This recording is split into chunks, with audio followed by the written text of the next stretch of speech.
La Facultad de Ciencias de la Universidad Nacional de Colombia, sede Medellín, desea ayudar a todos los estudiantes que se encuentran en el proceso de elegir una carrera universitaria, brindándoles información sobre el quehacer diario de sus egresados en los programas de Ingeniería Física, Ingeniería Biológica, Matemáticas y Estadística. Hoy nos encontramos con el egresado del programa de Matemáticas, Juan Diego Vélez Caicedo, quien nos comparte sus experiencias en su campo laboral. Bueno, a la pregunta ¿qué hace un matemático? Yo creo que hay que contestar que un matemático no necesariamente hace una sola cosa. Muchos matemáticos investigan en matemáticas, para investigar en matemáticas hacen docencia, también simultáneamente con la investigación, y otros matemáticos trabajan en la empresa privada, trabajan asociados con ingenieros, trabajan con otras personas de otras carreras. A diferencia de lo que muchas personas creen, la matemática es una disciplina que tiene un gran mercado. Aparentemente el matemático o la persona que piensa hacer una carrera de matemáticas está pensando que su única opción es ser docente de un colegio, de una universidad. No hay nada más alejado de la realidad. Por ejemplo, en Alemania la inmensa mayoría de los matemáticos que se gradúan trabajan en la empresa. Por una razón, hablando con Juan Camilo Ochoa, que es un matemático, fue profesor mío y es un matemático PhD de la Universidad de Berkeley en California. Juan Camilo fue durante muchos años el gerente de Suramericana. Me contó hace unos días cómo había sido su experiencia, cómo había llegado a la gerencia de Suramericana. Resulta que Nicanor Restrepo, que lo conocía hace tiempo, le dijo: Juan Camilo, necesitamos una persona que tenga no una especialidad, no un administrador de empresas, no una persona con un perfil determinado, sino al revés, una persona con un perfil que le permita ser muy elástico y que simplemente sea capaz de resolver problemas. Esa es la capacidad, una capacidad analítica para resolver problemas. Y lo contrataron con ese espíritu.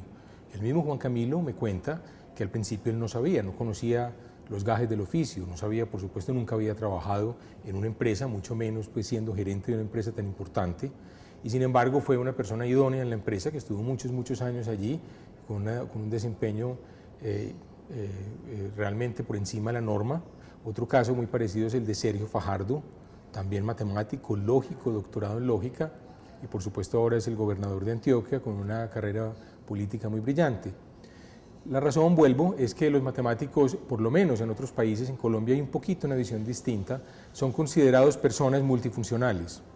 Personas que ante todo son capaces de resolver problemas y por eso los contratan.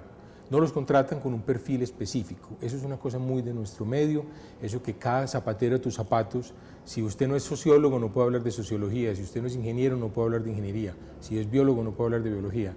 Nada más absurdo que eso. Precisamente en el mundo globalizado lo que más se necesita ahora son precisamente personas multifuncionales. Si ustedes miran las grandes compañías del mundo, Google por ejemplo, Google es una compañía que contrata gente que no tiene un perfil específico. Nunca dice, estamos buscando un matemático, un ingeniero. Estamos buscando personas con una preparación en matemáticas, por ejemplo, o con una preparación en determinada área.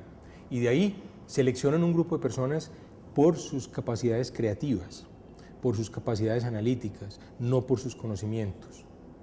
Entonces, ¿qué hace un matemático? A la pregunta ¿qué hace un matemático? Yo contestaría, un matemático hace muchas cosas. Hay matemáticos que investigan en matemáticas, que se dedican a las matemáticas puras, y hay matemáticos que hacen de esa matemática una ciencia aplicada.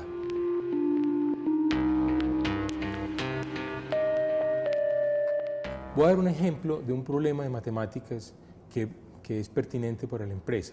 Por ejemplo, un problema que aparece con la manera como se vende la energía en Colombia. La energía en Colombia se vende de la siguiente manera, se vende como una subasta. Todos los días, utilizando un registro estadístico, día a día del año se conoce aproximadamente en una región, por decir algo, en Envigado, en Medellín, en donde sea, se conoce el promedio, el consumo promedio de kilovatios cada hora, es decir, de 6 de la mañana a 7 de la mañana hay un cierto consumo de kilovatios que se conoce, por decir algo, para el 6 de mayo, de 7 a 8, de 8 a 9 y así.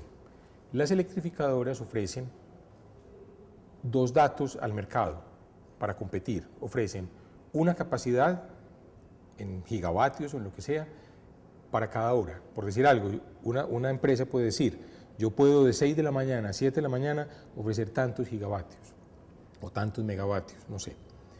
De 7 a 8 tantos, de 8 a 9 tantos, y fija un precio para cada kilovatio que va a vender el día siguiente. Entonces, la manera como se negocia la energía en Colombia es así, y en otros países. Se hace una subasta, hora a hora. Se paga el precio más alto de los ofrecidos, pero el cupo, hora a hora, se llena desde el que ofrece más barato hasta el que ofrece más caro. ¿Cierto? El que ofrece más barato califica, digamos, por decir así, en el mercado, pero obviamente recibe menos dinero. El que ofrece más caro corre el riesgo de quedar por fuera. Entonces, hacer una oferta inteligente se convierte en un problema matemático de una cosa que se llama la teoría de juegos. Es un juego, uno lo puede ver como un juego donde juegan N participantes, que son las N compañías que ofrecen energía eléctrica, y ellos tienen que decidir cuál es la mejor estrategia a seguir. Ese problema conlleva a un problema de teoría de juegos, como dije, en donde las soluciones óptimas se logran buscando algo que en matemáticas se conocen como equilibrios de Nash. Nash, el famoso matemático del que hicieron una película alguna vez. Esos equilibrios de Nash llevan a su vez, computarlos, digamos, o determinarlos, se convierten a su vez en un problema de sistemas de ecuaciones diferenciales bastante complejo, que se pueden resolver de alguna manera aproximada, pero esto lo estoy dando como un ejemplo de un caso en donde un problema concreto y práctico de la empresa se podría resolver de una manera matemática. Hasta donde yo entiendo, en Francia se hace así, en Colombia no. En Colombia todavía no se ha ofrecido. Ese es un problema, por ejemplo, que un matemático de aquí de la universidad o cualquier parte en Colombia podría ofrecerle a las electrificadoras, ofrecerles una manera inteligente de jugar el juego de la oferta. En la economía prácticamente como ciencia está llena de ese tipo de cosas. La economía son juegos, es en buena parte teoría de juegos, es en buena parte el uso de estrategias, la manera de encontrar formas óptimas de hacer las cosas, en cosas tan sencillas, por ejemplo, como el diseño de un tarro de galletas, o el diseño de una lata de galletas o de una lata de aceite, hay matemáticas. Y hay matemáticas porque un tarro de galletas puede diseñarse con el mismo volumen, puede diseñarse o muy ancho o muy largo, pensémoslo así, un poquito alto y de base angosta, o de base muy ancha y de poca altura. ¿Dónde está el óptimo? En el sentido en que uno tiene un volumen fijo pero minimiza la superficie. Ese óptimo se puede determinar matemáticamente y se conocen muchos tarros en los que vienen, por ejemplo, aceite y otras cosas, se construyen siguiendo ese óptimo. Para dar un ejemplo de cómo aparece la matemática de una manera, digamos, elemental, matemática elemental. Ni se diga dónde aparece la matemática en las ciencias puras o en la tecnología.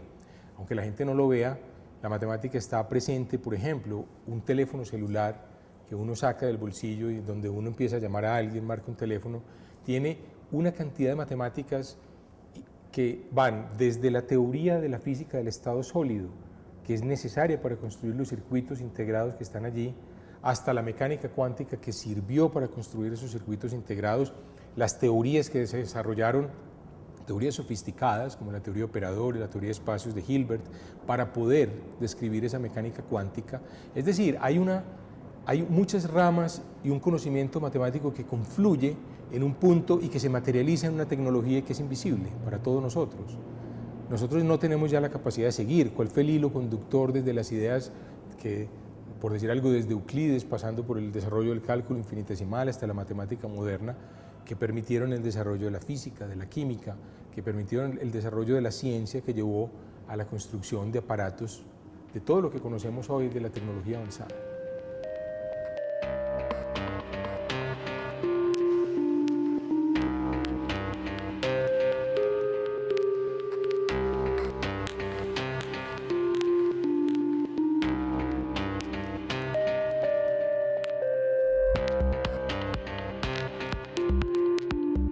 Yo elegí estudiar matemáticas porque me parecía que la matemática, y todavía lo creo, era la vía para poder entender muchas cosas del mundo que siempre me han maravillado.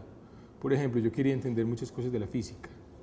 Quería entender, por ejemplo, de niño, había oído sobre la teoría de la relatividad, había oído sobre la mecánica cuántica, y mi padre siempre me dijo, bueno, si usted quiere entender esas cosas, tiene que estudiar matemáticas. Y uno empieza a estudiar matemáticas y entonces ya conoce otra novia y se enamora de esa nueva novia, porque esa nueva novia tiene otras cosas fascinantes y abre un mundo abstracto, un mundo de ideas y cosas que en sí mismas son de una belleza y de una perfección y de un encanto incalculable. Entonces lo que empieza como un interés por entender, o sea, el interés original, que es entender la matemática como un vehículo para otras cosas, puede terminar en algunas personas, como en el caso mío, convirtiéndose en el verdadero interés. Ahora, no han dejado de interesarme esas otras cosas, porque no son incompatibles, pero llegué a la matemática yo creo que por esa razón.